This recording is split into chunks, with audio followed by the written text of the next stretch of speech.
What is up everyone, and welcome to some more F1 23 My Team career mode. Last time out we were at the Italian Grand Prix, and despite the fact that my initial predictions were that with our lack of straight line speed we weren't going to do very well, we actually ended up getting, I believe, a P7 finish. No, it was P6, wasn't it? So we bagged 8 points, and we got a great result, which is going to be incredibly helpful for our chances of scoring 100 points by the end of the season. Now, here's a big episode potentially, because what we are doing today is we are potentially installing the final 2 upgrades that we can get for performance at the moment. There will be one more engine upgrade at some point, which will come as a result of supplier upgrades. Okay, that first one that we got come through, that was because we redid that one. That one was supposed to be on earlier in time for the Dutch Grand Prix, but this second one that we've now got coming, this could fail, but it doesn't. So we now have basically the best car that we can possibly get, except for one supplier upgrade, which we've got to wait for. And unfortunately, we're still only the 6th best car on the grid. I don't know if this is just because we're running a worse engine than most teams. I don't know if the Renault engine just generally is worse or what, but yeah. Still only the 6th best car on the grid. What this should mean in principle, though, is that it's easier for us to contend with the cars at the front and hopefully race with them. But we will see whether that rings true as we get into the Marina Bay Street Circuit for the Singapore Grand Prix. I do like this track actually quite a lot, and you might remember last year I was on course for what seemed to be quite an easy victory. I think this season we may struggle with that a little bit more by comparison, in no small part due to the fact that all the other teams have upgraded quite a lot in the chassis and aero departments, which is where we really shined last time out. We have definitely jumped Alpine since last time out. However, pretty much every other team has maximised its performance potential as well.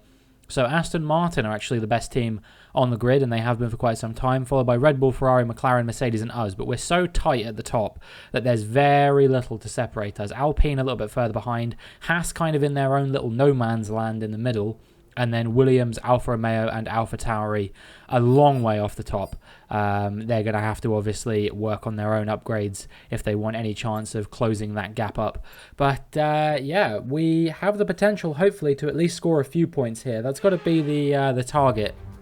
I don't think we'll be contending for the win this time around, in no small part due to the fact that it is scheduled to rain in both qualifying and the race, and I think if it does that, then we're not going to really be able to contend.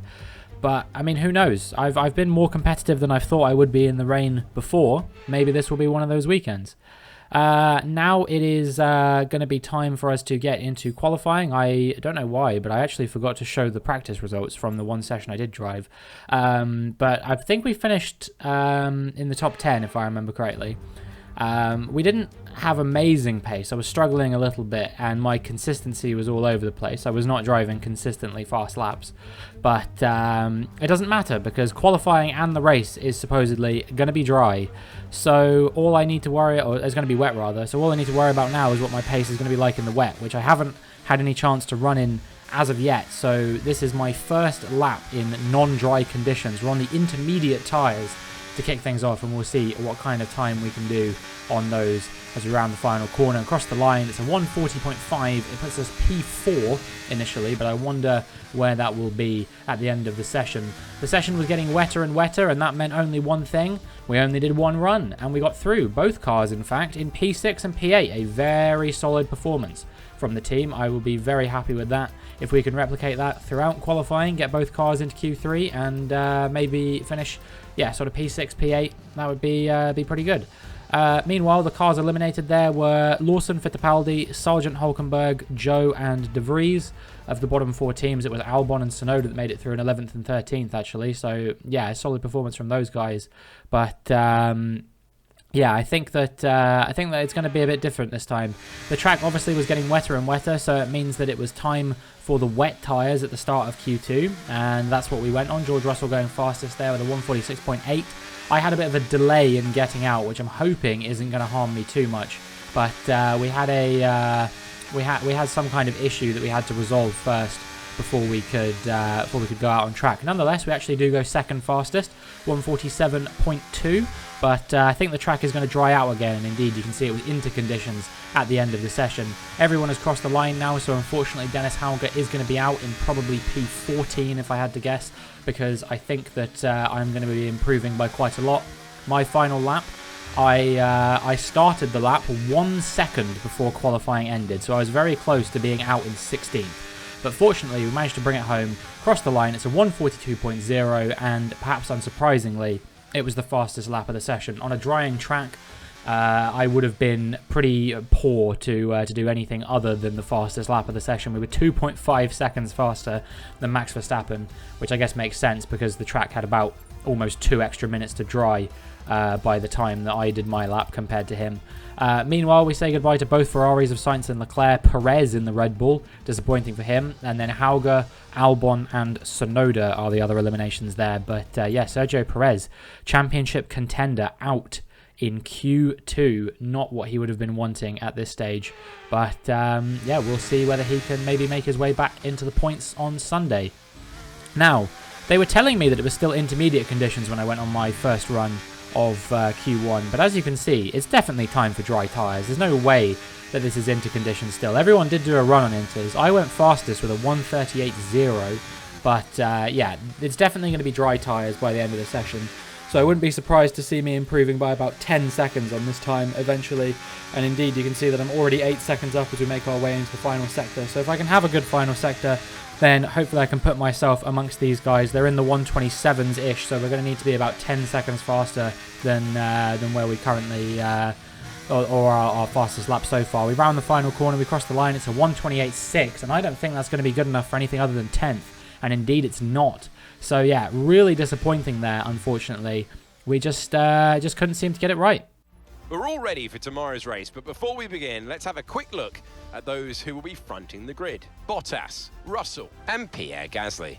Goodbye for now then, but we are really just getting started. Make sure you join us again for Lights Out tomorrow.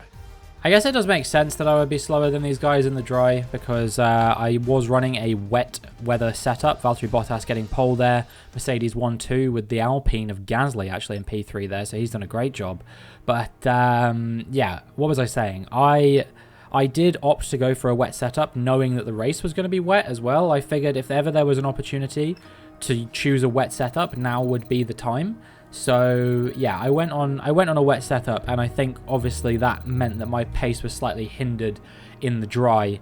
So we're gonna have to hope that the rain comes quickly in the race, and that we can capitalize on the weather with the setup that we have. But if the rain doesn't come till later in the race, we may have accidentally gone for something a little bit foolish here, perhaps. But we will find out right now. And you can see the rain isn't coming till the very end of the race. So I may have made a boo-boo here. But we'll see if we can make it work on a wet setup as we get into the Singapore Grand Prix.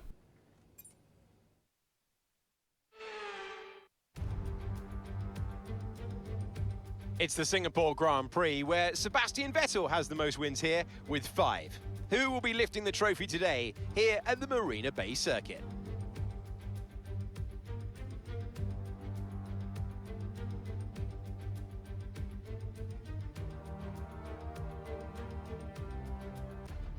It's time to take a look at our starting grid for today's race.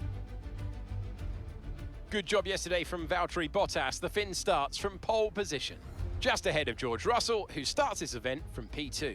Looking down the rest of the grid, we have Gasly, Stroll, Ocon, Verstappen, Norris, Magnussen, Oscar Piastri, Robinson, Sainz, Leclerc, Perez, Hauger, Albon, Tsunoda, Liam Lawson, Fittipaldi, Sargent, Hulkenberg, Joe, and Nick de Vries rounds off the grid.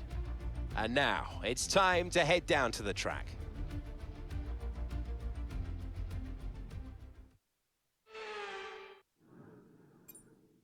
Well, once again, we don't have an intro cutscene. I feel like those are just completely broken because we haven't had those in like the last 3 or 4 races that I've done now. So yeah, just starting to think that maybe they just don't exist anymore. And we are going to get into the Singapore Grand Prix, starting from P10. No grid penalties on this occasion, but hopefully we'll be at least able to get some good starts, so we can get ahead of the cars in front. Maybe get ahead of Piastri and Magnussen off the start could be the target here, and anything else than that I think is just going to be a bit of a bonus. But yeah, we do seem to have maybe the sort of potential to be a little bit faster than these guys in the corners, because obviously I'm running higher downforce as a result of being on a wet weather setup, so maybe there exists a chance that I might be able to sort of stay with them through the corners, and then perhaps we'll be able to sort of outdrag them in the straights with some DRS or something like that. But now it's time for the lights to come on, and the lights go out, and we've gotten away well compared to Piastri and compared to Magnussen here as well. Norris gets held up by Gasly, who's going slow a little bit there. We decide to back out. We do go around the outside of Magnussen. Gasly, meanwhile, goes off the track and gets ahead of Verstappen, so he might have to give that place back. But I'm going to make life very difficult for Gasly because I have overtaken Verstappen, which means that he'll have to get out of my way as well if he wants to give that position back. And as a result of that, Gasly, perhaps unsurprisingly, gets a 5-second penalty. So at the moment we're running in P7, but if we can stay within 5 seconds of Pierre Gasly, we will be in P6. So this has been a pretty good start for us, all things considered. And now we just have to try and move forward as much as we can. However, what you're about to see quite quickly is that while I'm quite fast in Sector 1, in the next couple of sectors, I really do not have that same kind of pace for whatever reason. I think it's the long straights is part of the reason why. We run higher downforce than everyone here. And I think that might have something to do with the fact that I never actually updated my Singapore setups. And I'm realizing now why that might have been a mistake. Because obviously, when they brought out the new layout for Singapore, it removed some of the parts of the track that required you to have basically like maximum downforce. But I'm still running. I'm actually running 50-50 wings here, right? So yeah, we're really slow in a straight line here, but it's not to do with our engine on this occasion. It's actually due to our setup. So I guess maybe if we have a more traditional race in Japan, we'll finally see the true pace of the car. But for now, we're just going to have to try and do a defensive masterclass. Doesn't work out against Verstappen, and he makes his way through and up into P7. We've been knocked down to P8. I want to try and at least hold on to a couple points here, if I can, just to sort of keep us climbing up the order. I don't want to be down and out, as it were. And as we make it through into that part of the track that I was just talking about, you can see we have absolutely no pace compared to Kevin Magnussen here. He's going to try and go for a move around the outside. We're going to try and hold him off around the outside on the exit of the chicane, and we do manage to do just that for the time being, but I wouldn't be surprised if he ends up coming back at us later on. And you can see as we make our way across the line onto lap 5, he absolutely breezes past me in that Aston Martin. Absolutely nothing I can do to stay with him there. So yeah, we are down to P9. And if we're not careful, we're going to find ourselves out of the points very, very quickly. Lap 6 now, and we're looking at Lance Stroll, who's had a spin on the exit of turn, I don't know, 4, 5, something like that. And we gain a position off of that because he's still rejoining the track as we make our way through that section. And actually, they end up pulling a red flag for it, which I think is a little bit of an overreaction. There's not any debris or anything like that. He was just off track trying to rejoin. I'm not really sure if there was a need for a red flag there, but you know, I will not complain. And we're going to be, I think, going on to another set of softs and then changing onto a set of mediums a bit later than initially planned, which means that we will be able to, if we need to, we could even go for an undercut here potentially. But we'll see what the strategy pans out to be as the lights come on. And the lights go out for the second time as we switch to the replay camera here, and we're going to focus on me in the green and black in the front and see if I can make up any more positions off the start. We've already gained one there on Gasly. We go around the outside of Verstappen and also of, I believe this is George Russell, actually, in the Mercedes. So that was a really good start for us. We're all the way up into P4 now, and we're going to see if we can maybe even hedge our bets a bit further, see if we can get ahead of some of these guys as well. We're right on the tail of Esteban Ocon Ocon in the Alpine. So we'll see if we can make this move sooner rather than later. I think someone got a bit out of shape there because they were held up a little bit, and I'm going to dive down the inside not only of Ocon but also of Bottas, and we are up into P2. What a restart for us. That's exactly what we wanted here. However, perhaps someone who might be disappointed with what happened on the restart is Lance Stroll, because not only is he way down the order from where he initially was, but things are about to get even worse as he plows into the back of Zhou Guanyu, breaks off his entire front wing, and Lance Stroll will be taking an early bath today, unfortunately. Yeah, just an absolute comedy of errors from Lance Stroll here in the Singapore Grand Prix. First, it was the incident where he had that spin, and then in pretty much the exact same place, he ended up crashing into the back of Zhou Guanyu. I think this is a race that the Canadian will want to forget. We're currently running in P2, only man ahead of us, Lando Norris, who started all the way down in P8, I believe, so he's had an amazing race so far as well, and currently looks on course to win the Singapore Grand Prix, and the longer I can hold up Bottas behind me, the more likely that is that it's going to happen for him, because, well, he's just going to build that gap further and further out in front. But we will see, because Bottas looks like he is going to try and go for a move up the inside as we get into this chicane, and by the time we make it to the chicane, he is ahead of us and we have been pushed down into P3. But nonetheless, you know, I think that that's a pretty decent situation to find ourselves in. P3, having started P10 in this race, we've made up 7 positions. Only on lap 9, of course, things can change yet, but I'm choosing to remain optimistic about this one, and I think we have a really good chance of doing something potentially quite remarkable here, but we'll see, as it looks like Ocon's going to try and go for a move around the outside as we get into, which corner is that? Okay, hold on, let me count them. 1, 2, 3, 4, 5, 6, 7, turn 7, seriously. Okay, I thought it was less than that, but it goes to show that I don't know the layout of this track in my mind very well.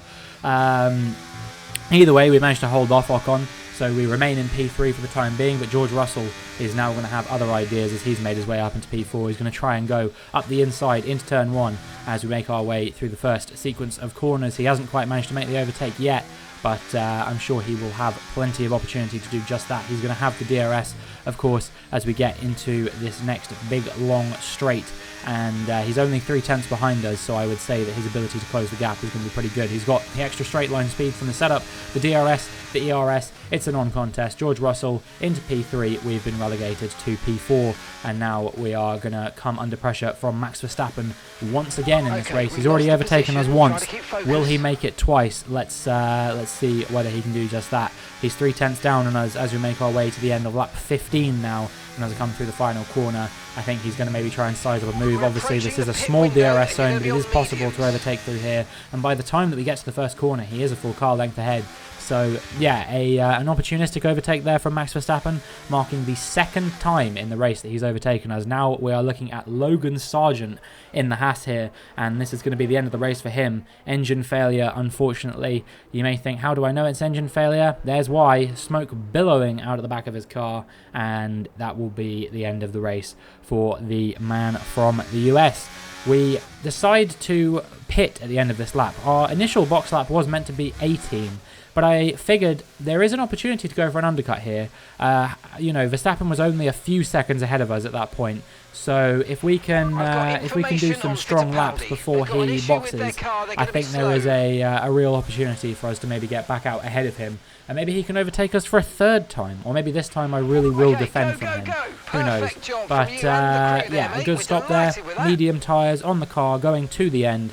And hopefully this will cement us in the points with this strategy. The undercut is incredibly powerful in this game.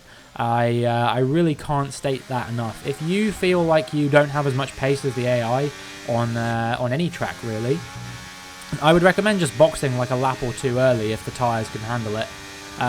Because, you know, you can make up multiple seconds a lap on these guys. Put it this way, I'm now ahead of Verstappen by over 1 second. Despite the fact that when I boxed, I was, like 4 or 5 seconds down on him? So I was gaining 3+ seconds a lap on him there. That's the level that we're operating at here. He comes up the inside once again, goes for the move, but I managed to defend from him as we make our way onto lap 20. And we're currently running in P6, so we're looking pretty good in this race.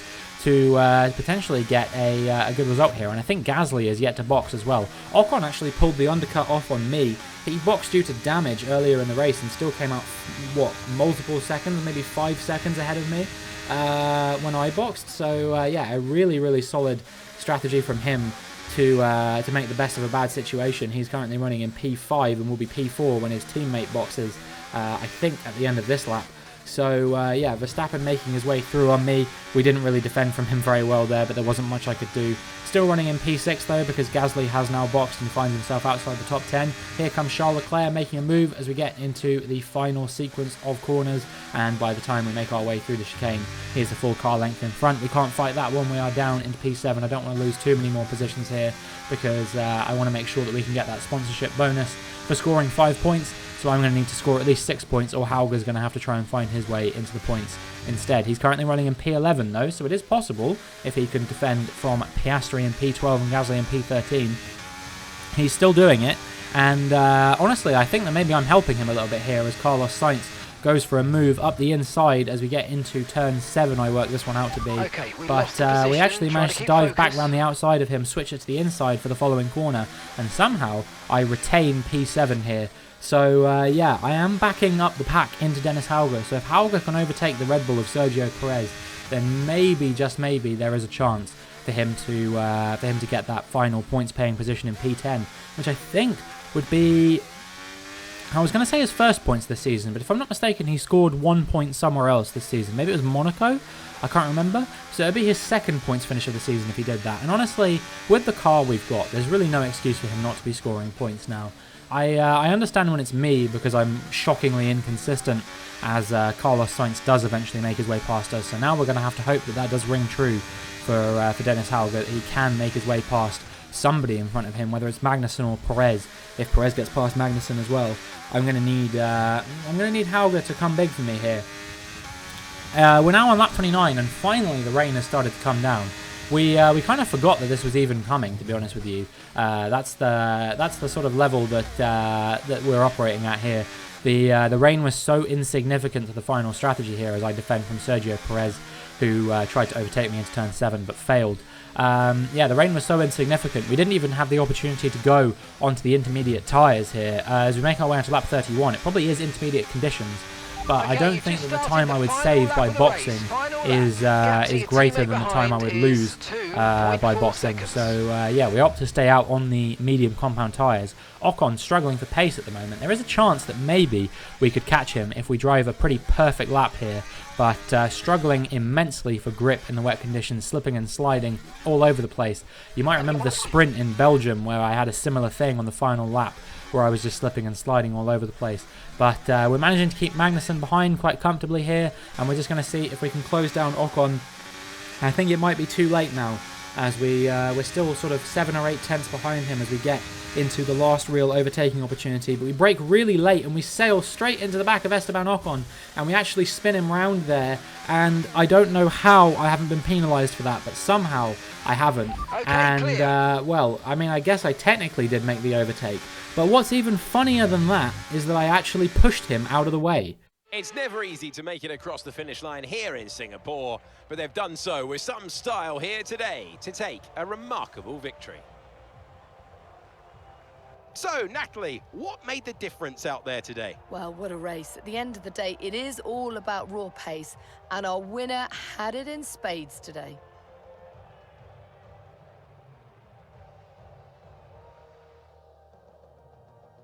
Mercedes are on top form once again after an excellent race weekend. It's great to see them up on that podium once again. Well, it was a victory for Valtteri as he takes P1 in the Singapore Grand Prix. Great race from Bottas there to beat Lando Norris, who looked like he was in control of that race for a little bit.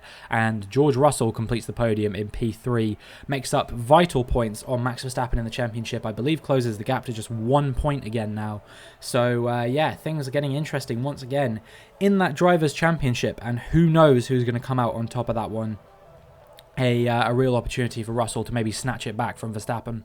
So then, it's time to see how this result affects the Drivers' Championship. This result narrows the gap between our championship leader and the rest of the standings. Let's focus on Driver of the Day, Natalie Pinkham. Come on, Who do you pick? That's got to be the Flying Finn. Wait, how many Flying Finns have we got now? Anyway, I'm talking about Bottas this time. Just great raw speed and a good job in the traffic as well. It's time to see how things are shaping up in the Constructors' Championship. Mercedes moved to the top of the table. Been an absolutely wild weekend of Formula One action. I can't wait to see what's next. So, Dennis Hauger scored a point, and it was all thanks to me absolutely bullying Ocon out of the way. I should have really been disqualified for that, I'll be perfectly honest. That was probably the most unsportsmanlike thing I've done in this entire career mode. But it was an honest mistake. I didn't do it on purpose. I just misjudged the braking zone dramatically and went sailing into the back of the Alpine, who I think was struggling. You know, he'd been on those tyres for about 20 laps at that point. Couple that with the fact that there was no grip anyway because it was wet. I can see why he was struggling, but that it wasn't his fault that I went into him. The blame lies solely with me for that one, so I don't think that we can be too proud of ourselves on this occasion, even if we did manage to bag 6 points. I think if we beat Alpine by only a few points this season, they will have every right to be very, very annoyed with us for this race, because absolutely the fact that Ocon was in that position as well was kind of my fault, because I think he picked up some damage as a result of me braking early and him sailing into the back of me. In fact, this might even be it, I think. I'm not sure. There was a little bit of a jolt there. I'm not sure if that was Ocon going into the back of me or what. But there was definitely an occasion where I broke quite late and Ocon went into the back of me, and that's what broke his front wing. You know, I would say that in that scenario, actually, that was his fault, because you can't really blame someone for having a braking point that you're not expecting. You know, you have to be ready to react to whatever the circumstances demand. So in that scenario, I would say that that one was Ocon's fault. So maybe it was a 50-50, but my incident with him undoubtedly was probably worse. Yeah, we shove him out the way. That nets our teammate a point as well. So we come out of this race with 7 points, which is actually pretty good in the grand scheme of things. I think that this was race number 16, if I'm not mistaken, which means we have 7 races to score 40 points. Or in other words, we have to score an average of 6 points per race. A victory would be absolutely brilliant if we could bag one of those, or at least a podium or two. I think we would need. I would like to get at least 1 victory this season, and I think now that we've upgraded the car fully, we should have the pace to do it. But I think it's not going to be long before, if we do get a regulation change that's announced, as you see me wiping out Esteban Ocon there again. I do feel quite bad about that. But, you know, I had a decision to make then and there. I was like, I could, you know, give up that position, but it wouldn't really do anything. I would just, you know, all I would be doing is harming myself and the team if I chose to do that. So I just kind of had to just keep driving, I guess, and let the FIA figure it out. And they decided that I shouldn't have been penalised for that, which I don't personally agree with. But such is the situation, you know.